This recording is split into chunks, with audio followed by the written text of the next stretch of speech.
Hey, Kyle here with winthehouseyoulove.com.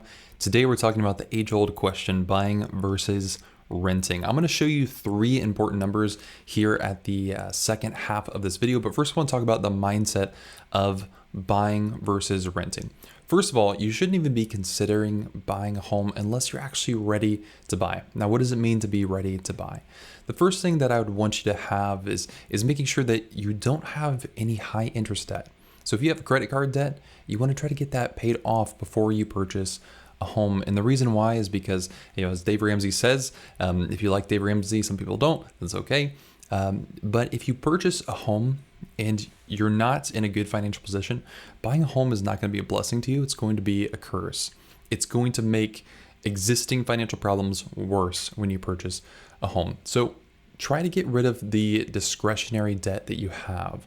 So take off those high interest credit card, personal loans, maybe car loans. Then you need to make sure that you have an emergency buffer set up. So a couple months of expenses saved up in case of an emergency. Because when you go from renting to buying, you now take on the ownership of not only the home, but the problems that come with it. So if your water heater decides to go out, or you need to replace a fridge, or you need to paint or add furniture, then that comes out of your pocket. Well, furniture, I guess, comes out of your pocket for renting anyway. So bad example there, but you have to take on all these other monetary costs. So if you're not financially ready, don't consider purchasing a home. And a quick side note, just on the emotional impact of this, is you're probably seeing maybe people in your age range who are purchasing homes. And it can feel like if you're still renting, or if you're not in a place where you think you need to be, it can feel like you're being left behind and you get this fear of missing out. And just know that it's okay to feel that. And people are always on different timelines than we are. The best thing that we can do is not compare ourselves to other people, but see what can we do to understand where we're at, create a plan for where we want to go, and be happy with that journey along the way. Also, a quick side note is you want to be very careful of the people who are going to try to sell you into buying using all these adages. Is that even a word? Adages? Using all these old sayings. Like people say, when you're renting, you're throwing money away, or when you're renting, you're just paying your landlord's mortgage. And while some of that may be based in truth, it's not always entirely true when we're looking at the long-term impact of purchasing a home. And what you have to be really careful of is understanding the motive behind the person who's telling you to purchase. So for instance, you might be talking with a realtor and they're pressuring you to buy a home because they're saying buying a home creates wealth and all this stuff. Renting is throwing away money. Same thing with a mortgage lender. I'm a mortgage broker, so I make money when people purchase and refinance homes. So it would be advantageous for me to tell you, you need to buy, but honestly, it might be good for you to rent. Again, you want to make sure you're in a good financial position first, then explore purchasing a home. There's no point in trying to purchase if your finances aren't where they need to be right now. So just be careful of the motives of people, and also understand that your family members probably don't have great financial advice. So when it comes to Thanksgiving and people are around the table saying, hey, why don't you purchase a home? It's going to help you build wealth and all that stuff. If you're not ready to purchase, don't worry about it. So a quick summary of what we're going to cover in the second half of this video, it's coming up here soon, is if you are looking at housing in the short term, so the next, let's say 3 to 5 years, then renting might be something that you consider really strongly, especially if you're closer to that 2 to 3 year mark. If you anticipate moving around 2 to 3 years, renting is going to be your better option. Purchasing is almost always better long term. So 3+ years, purchasing is going to be a great suggestion for you. Okay, so renting short term, purchasing long term. And the reason why is because when you purchase and when you sell a home, you have costs involved in there, and you want to make sure you don't, if you're going to keep moving around, you don't have to pay the cost to buy and then the cost to sell and the cost to buy and the cost to sell over and over again, where renting doesn't have any of those acquisition or sales costs. So let's go ahead and dive into the three numbers you need to consider when you are considering buying versus renting. All right, so here is our handy dandy buy versus rent comparison. Now, this is a tool that we use internally in our company, and it's not available publicly, unfortunately, because it's super powerful, but I can walk you through and show you these numbers that you need to consider. So first, what I'm going to do is enter in the zip code that we are in. So I'm in Dayton, Ohio, and then let's run a scenario for a $250,000 purchase price. And we're just gonna make up some numbers in here. And the whole goal really is to just get a picture of what's going on with all of these numbers. So first, let's kind of set up our renting scenario. So what we're comparing is trying to find like a comparable $250,000 home versus renting. So maybe we're not paying $2,178. Now this is comparable rent in Montgomery County, Ohio. Let's say, it's a little less. Let's say we're paying $1,500. All right, we have renter's insurance, and then we can see the average rent increase in Montgomery County. That's being factored in here as well, something that we need to consider. Okay, so we have that set up. Next, we're gonna compare, a potential property. So we have the purchase price along with the effective tax rate. We have homeowner's insurance. This is probably gonna be a little bit higher. I'm gonna say 100. We have property tax increase estimate, repairs cost added in here, and a cost to sell. What people don't realize all the time is that if you're selling, you do have costs that you have to pay. Normally it's 6% to cover the realtor's commission, and possibly more if you're looking at paying the buyer's closing costs. So we'll put in 6 here. Now we're gonna set up the loan that we would potentially have on this new property.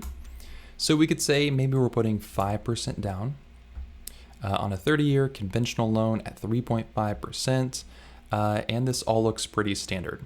So basically what we're saying is, hey, we want to compare renting $1,500 per month versus purchasing a $250,000 house with 5% down. Okay, now we can look here. Let's say we want to look at a span of 10 years. Appreciation, I'm going to pick it for our area. And we can see historical appreciation versus forecasted. Let's stick with historical since it's lower. It's going to give us a safer bet here. All right, so now let's first talk about the cash flow difference. This is number one that you need to look at. Cash flow is the direct comparison, rent cost versus your monthly home ownership cost. And this is where people usually stop. They only look at this one number and see the difference there. But we can see in our example here, renting is cheaper, right? We said we were only paying $1,500 a month in rent, and here's our rental insurance. So we're only paying $1,533 per year in rent. Buying, we said, well, we're actually paying closer to $1,858. All right, and this scenario might be a little bit different depending on where you're at. So what we can see here is this difference between the two, and over a period of time, we can see the mortgage payment that we pay each month on the home is constant, but rent continues to increase over a period of 10 years. So we can see that over 10 years, we actually lost $13,000, almost $14,000 just in cash flow. But if we're only looking at the cash flow, if we're only looking at the monthly difference between homeownership costs and renting, then we don't get the full picture of buying versus renting. The next number we have to look at is appreciation gain. So appreciation is when the value of your home increases. So we're going to go off of historical averages. The market is going to more kind of trend like this, going up and down, but over a long period of time, we can see it normally trends upward in a period of about 2.78%. So starting home value at $250,000 in 10 years, that would put us at about $328,951. Now included in there, you have to consider there's inflation that goes into that as well. So, $300,000 now might not be as powerful, might not be as powerful in the future. So that's something to consider. But appreciation gain would give us almost $79,000 worth of gain over renting. So that's number two. We have the cash flow, which we actually lost money on. Then we have appreciation, which we gained a considerable amount on. And then we have amortization. Amortization is a big thing that people forget, because if we're just looking at cash flow, all we're looking at is the difference between the mortgage and the rent. But amortization gain shows us that actually when we pay on our mortgage, some of that goes towards interest and some of it goes towards principal. And the principal is the equity that you now have in the property. When you go to sell it, that's the money that you now have access to that you get as a check when you sell your home. So over 10 years, we would have paid almost $54,000 into the equity of our home here.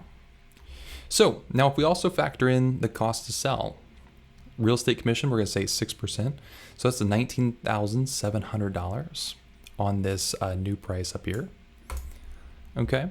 So we can see based on 328,951 future value after 10 years. So now let's look at the net gain buying a home. We can see the net gain over 10 years is $93,849. And this is a net worth gain. All right, so this isn't necessarily money in your pocket gain, this is net worth. So you're almost increasing your net worth by $100,000 over 10 years by purchasing in this scenario compared to renting. So let's take a look first at what's going in here. We're considering how much did we pay in closing costs? What's our appreciation gain? What's our cash flow difference, which we lost money? Our amortization gain? And then our cost to sell. So if we sold the home year 10, this is our net gain by purchasing this house. Something interesting is we can take a look at year one. Year one gives us quite a bit of a negative. We're looking at a loss of $12,800. We're operating at a loss. So if you purchase a home, only lived in it 1 year, you're not going to do too well. You lost $12,800. Same thing, year two, you're paying those upfront costs and you lost money in year two. But year three is where things start to turn around. Now we have a positive gain of $4,000. And obviously this continues to grow the longer and longer it goes. So really it comes down to what's your time frame look like? I think you can boil down this decision into two things. You can look at math and numbers all day long. But the first thing you need to consider is, are you financially ready to purchase a home? Have you taken down most of your discretionary debt? Do you have a savings set up? Do you understand how your budget is working? Do you know where your money is going? If yes, great. Then let's look at your time frame. If you're planning on being in the home for only 3 years, maybe renting might be the better solution. If you're looking at being in the home for longer than 3 years, then purchasing might be a better solution. So one of the best ways to figure out, are you able to purchase a home based on your budget right now, is through a strategy called zero-based budgeting. I have a video right over here that's going to help you understand the ins and outs of zero-based budgeting and figure out if this is a good strategy for you so you can purchase a home.